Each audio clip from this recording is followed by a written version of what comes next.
こんにちは、ゆうです。今回の島クリエイトではいよいよ街のエリアを作っていきたいと思います。作る場所は島の北側。一つ前の動画で作った高台から眺められる景色を作ります。フランスの街の大きな石造りの建物とポルトガルの模様の入った道や広場を参考にしました。白っぽい石の街並みに合わせて窓のデザインをたくさん作りましたので、シンプルなパネルを並べて街並みを作っていきます。今回は高台から見える限られた範囲だけの島クリになりますが、今後さらに続きを作っていく予定です。そして見てくださる方にお知らせがあります。まだまだ完成には程遠い島ではありますが、今回の島クリエイトをしてから一旦夢を更新しようと思います。季節も変わったし、マイデザの雰囲気や使い方、レイアウトなどを見てみたいとおっしゃってくださる方がたくさんいらしたので、少しでも参考になればと思って更新することにしました。室内は入れないようになっていて、完成していない部分がほとんどですが、実際に島の中を歩いていただいた方が雰囲気がわかるかなと思います。今後は島クリで新しいエリアを作ったら順次夢を更新していこうかなと思っていますので、だんだん出来上がっていく島を一緒に見守ってください。それでは早速島クリエイトやっていきましょう。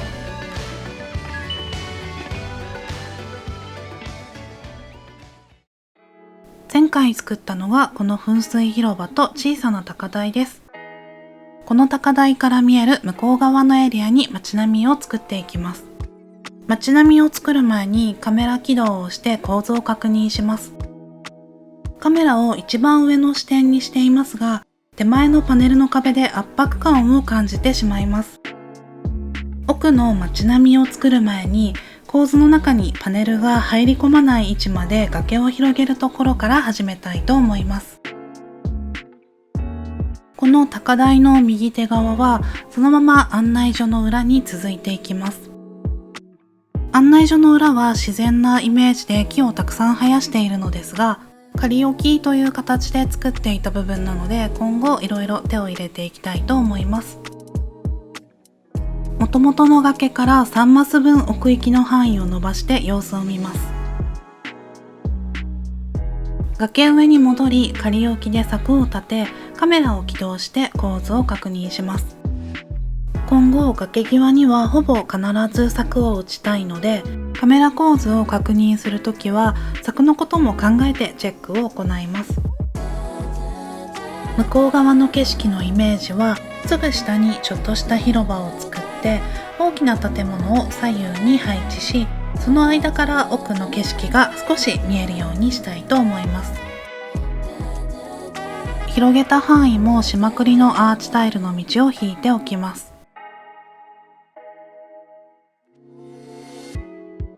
高台から降りて建物の土台になる崖を作ります。この崖の前に窓の前下座を貼り付けたシンプルなパネルを立てて、さらに上にも立てて重ねていきます。最終的には3段分の高さまで立てていきます。後で道を作るために間を少し開けてさらに崖を作ります。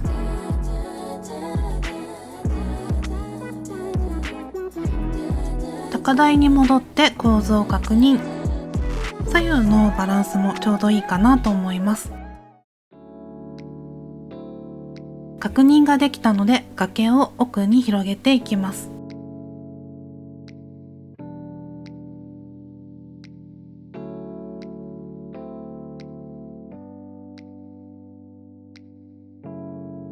一つの建物を作るために 6×6 の大きさの崖を作りました。このサイズで3段分の高さまでの建物になります。反対側にも同じ崖を作りました。崖と崖の間の道は6マス分開けています。建物の側面には屋台を設置する予定で、さらにストーンプレートで道の舗装もするので、かなり広めに幅を取っています。建物に取り掛かる前に手前の広場に道を敷きます。ここは横長の広場のイメージで作っていきます。以前から配布しているコブルストーンの舞下座を草地に直接敷いて、建物の周囲には島栗のアーチタイルの地面を敷きます。建物の色もコブルストーンと同じ白っぽい色味なので、間にアーチタイルの暗い色味を入れることでメリハリをつけています。また中央の道の左右に1マスずつ開けてある部分は後で街路樹を植えるところです。下準備ができたので、いよいよ建物を作っていきます。まずは右側の建物から、崖の前にシンプルなパネルを並べていきます。1段目にはこちらの2種類のマイデザインを使っています。白っぽい石造りの建物で、フランスの街並みや教会の外壁を参考にしました。柱付きのデザインの方は、高さのある建物を作る際に上下で位置を合わせてあげると、つながった大きな柱っぽく見えるんじゃないかなと思って作ってみました。そしてもう一つのデザインは、大きな建物の1階部分の窓のデザインを参考にしています。1階部分をこの石造りの窓にして、2階から上はレンガなどの違う素材の外壁のデザインに切り替えてあげるのもいいんじゃないかなと思います。前面にパネルを6枚立てたら、今度は2段目を作っていきます。アイテムを置く前にストーンプレートとストーンステアのマイデザインを引いていきます。家具の隙間から地面が見えると建物っぽさが薄れるので、同じ色味のデザインで隠します。生垣や山鳥足、サンクスギビングのベーススタンドを配置していきます。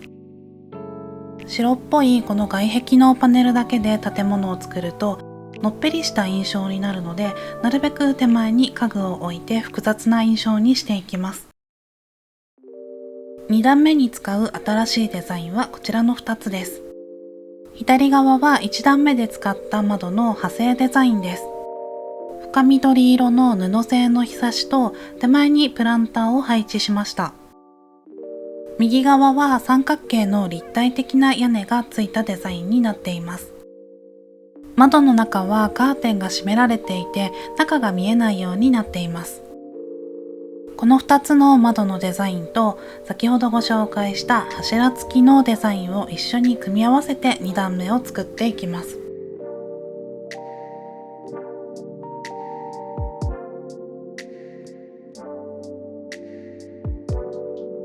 先ほど言ったように柱のデザインは上下で位置を合わせています。斜め上から見ても綺麗に地面が隠れているし、石階段のデザインを一緒に使ったことでパネルの前の隙間が目立たなくなったかなと思います。3段目の崖を作る前にストーンプレートで縁取りをしていきます。建物の側面にはウェディングなパイプオルガンのホワイトを使います。鍵盤がある面を内側に向けると、建物を側面から見た時にすっきりとした見た目になります。この中央の道はよく人が通る場所だし、必然的に写真を撮る機会が多くなると思うので、なるべく綺麗に作り込みます。さらに今度はストーンウォールのマイデザインを貼ったシンプルなパネルをパイプオルガンの奥側に置きます。こうすることでかなり隙間が目立たなくなりました。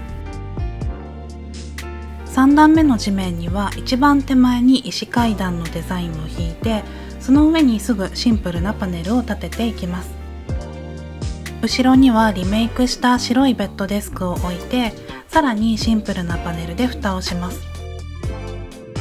下から見るとこんな感じの建物になりました。上から見るとこんな感じ。1段目の側面には後で屋台を並べていこうと思います。同じ要領で左側の建物も作っていきます。左側の1段目にはこちらの2つのデザインを追加しました。真ん中にうっすら文字が入った白い布製の日よけと、くすんだグリーンの窓枠、窓の中はカーテンが閉まっているタイプと片側だけカーテンが開いたタイプを作りました。ずらっと同じ窓を並べるのもいいですが、ほんの少し変化を加えた窓を混ぜるとより自然な感じになるかなと思ってやってみました。右側の建物の時にご紹介したデザインをプラスして1段目はこんな感じの配置になりました。右側の建物ではしなかったのですが、パネルの下に石階段のデザインを敷いておくと建物と地面との接地面が自然な感じになったので、後で全てこの仕様に直したいと思います。2段目の地面も先ほどと同じようにした準備をしました。2段目で使うデザインはこちらの3種類です。2枚で1つのセットとなる大きなアーチ型の窓とストライプの日よけのついたテラス付きの窓を作りました。並べて使うとパネルの両側の柱がつながるようなデザインになっています。建物の作りが同じで窓も全て同じサイズだと単調な気がしたので、大きな窓を取り入れることで少し違いを出すことにしました。地面の前下座を真ん中だけ少し変えてからその上に暖炉を後ろ向きに設置します。その後ろに大きなアーチ型の窓を設置するとこんな感じに見えます。下の部分の窓が見えているととても違和感があるので、こんな感じで家具で綺麗に隠してみてください。この暖炉はホワイトの色味を使っていますが、ベージュでも比較的合うんじゃないかなと思います。左右に生垣を設置して、一番端には優勝旗を設置しました。この赤いリボンのようなパーツが前に来るように設置してあげると、優勝と書かれた文字が隠れて角度もいい感じに設置できるかなと思います。あとは右側の建物と同じように作っていきます。出来上がった建物はこんな感じです。暖炉やサンクスギビングなベーススタンドの上にアイテムを置くことができますが、今回はせっかくの窓のデザインをよく見せたかったので、あえて何も置かないことにしました。ただ建物の光源があまりないので、何かどうしても置きたいなという方はガラスのキャンドルホルダーなどを置いて明かりをつけてあげるといいかもしれません。上から見るとこんな感じの景色になりました。同じ作りの建物が2つ並んでいますが、窓のデザインの差でかなり違った雰囲気になったかなと思います。次は街の奥行きを出すために中央奥にもう一つ建物を作ります。より複雑な景観にするために少し高低差を出して、奥に2段目の崖を作って階段も設置することにしました。階段の先に柵と道の分マスを開けてから建物を作り始めます。この場所には少し小さな建物を建てる予定です。シンプルなパネルを仮置きして離れて様子を見ます。左右の建物は空が隠れるぐらい背が高いので、中央の建物はその分少し空が見えるくらいだとちょうどいいかなと思いました。イメージが膨らんできたので2段目も作っていきます。今まで通りの下準備をしてから家具を置いていきます。今回はプランター代わりに中央に園芸ワゴンを設置してみました。左右は生垣で飾ります。中央にさらに暖炉を置いて一段後ろに下げています。ちなみにこのベッドデスクのリメイクにはストーンウォールを使うことにしました。他の建物もこちらに統一しています。後ろにパネルを置くことでベッドデスクの柵の途切れた部分をなじませているつもりです。高台から見るとこんな感じになりました。今までと形が少し変わって中央がくぼんだような形の建物になりました。空の抜けも見えるし、っすら園芸ワゴンのお花や生垣が見えているのもいい感じかなと思います。あとは左右の隙間を埋めていきます。側面を隠す家具を置く前にストーンプレートを敷きます。少しでも家具の隙間から地面が見えてしまう場合はストーンプレートを敷くと綺麗に見えると思います。手前にはウェディングなパイプオルガン、奥には屋台を並べていきます。屋台だけであれば地面の隙間がほとんど見えないのですが、パイプオルガンの足元にはかなり隙間があるため、それをなじませるためにプレートを敷きました。パイプオルガンをこの向きに設置すると鍵盤が丸見えになってしまうのに違和感を感じます。またこのままだと住民さんが演奏を始めてしまうので、街路樹を植えて隠すことにしました。街路樹の周りにもストーンプレートを敷いて囲います。奥の建物がだいたいできたので、今度は道を整えていきます。今までと同じようにストーンプレートで隙間を埋めます。崖の岩肌が見えている部分もパネルを並べて隠していきます。今回の裏テーマとして実はいかに隙間をなくすかを考えてレイアウトしました。階段の下などのどうしても隙間が見えてしまう部分もストーンプレートを敷いてかっちりさせることで隙間を目立たなくしているつもりです。また木を植えた時に気になる根っこのはみ出しも周りに生垣を設置することで隠してさらにボリュームも出しています。ちなみに街路樹を建物の左右の端に設置しているのも隙間などで違和感を感じやすい建物の角の部分を隠すためだったりします。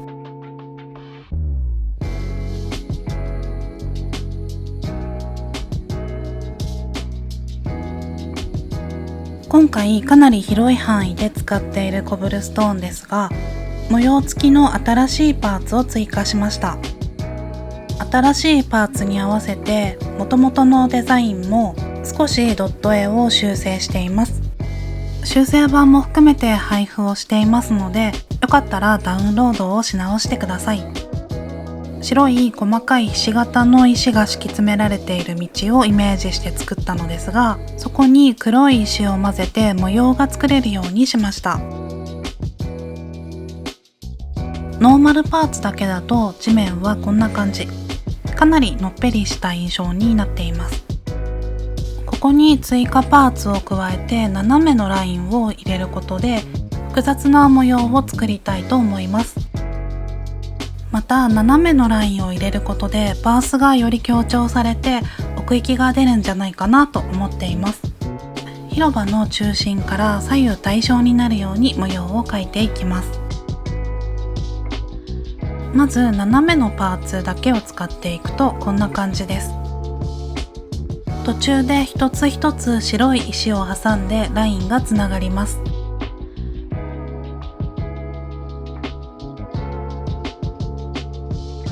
今度は逆向きの斜めのラインのパーツを使っていきます。ちょうど白い石の部分で斜めのラインが交差するようになります。さらに複雑にする際はバツ模様のパーツを使っていきます。ひし形の模様のパーツを規則正しく入れてあげると複雑な模様の完成です。上から見るとこんな感じの模様になりました。ポルトガルなどの石の道の模様を参考にしました。地面の装飾ができたので、あとは家具を飾り付けていきます。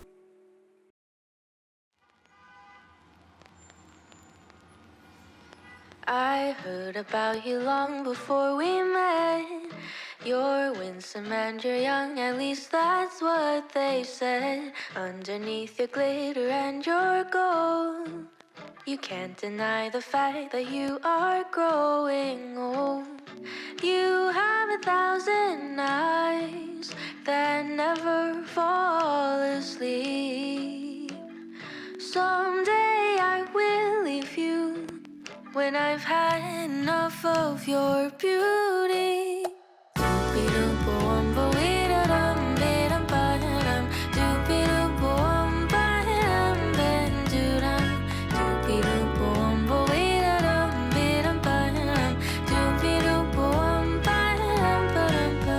I haven't gotten used to your scent.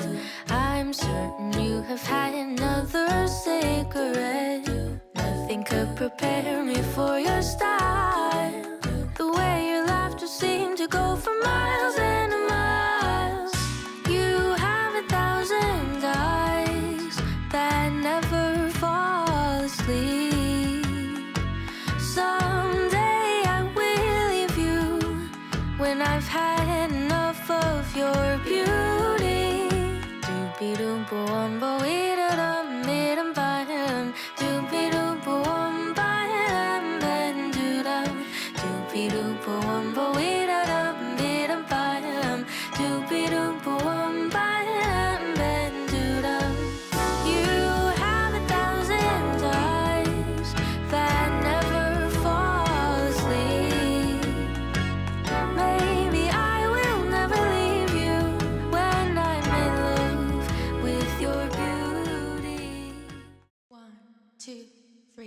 White shoes, old news.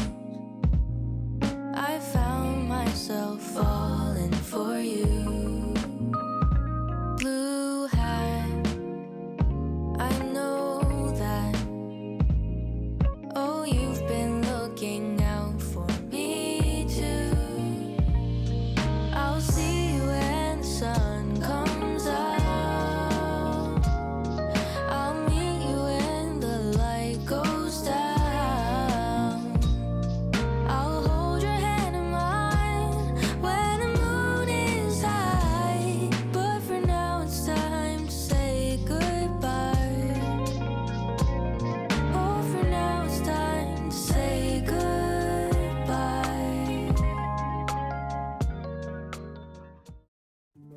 ここまで見てくださりありがとうございます。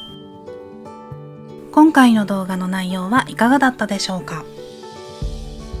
今後も街を広げつつ、住民さんのお家周りやお店の周りも作っていきたいと思います。そして最初にお伝えしていたように、ひとまず大きなエリアができましたので、一度夢見を更新いたします。このピッコリーノ島の夢番地はこちらです。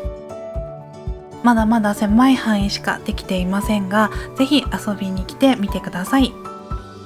ちなみに街を眺める高台から私が今いるこの広場へはまだ階段をつなげていません。案内所前にはしごを置いておこうと思いますので、ぜひそれを持って散策をしてみてください。YouTube のコメント欄や各 SNS で感想などをいただけますととっても嬉しいです。お気軽に書き込んでみてください。今後も新しい場所ができましたら随時夢見を更新していきたいと思います。今後の投稿の内容が気になるなと思ってくださった方はチャンネル登録をしていただけるととっても嬉しいです。またいいねボタンも押していただけると今後の制作の励みになりますので、ぜひお願いいたします。それでは今回も拙い動画ではありましたが、最後までご視聴いただきましてありがとうございました。また次回の動画でお会いしましょう。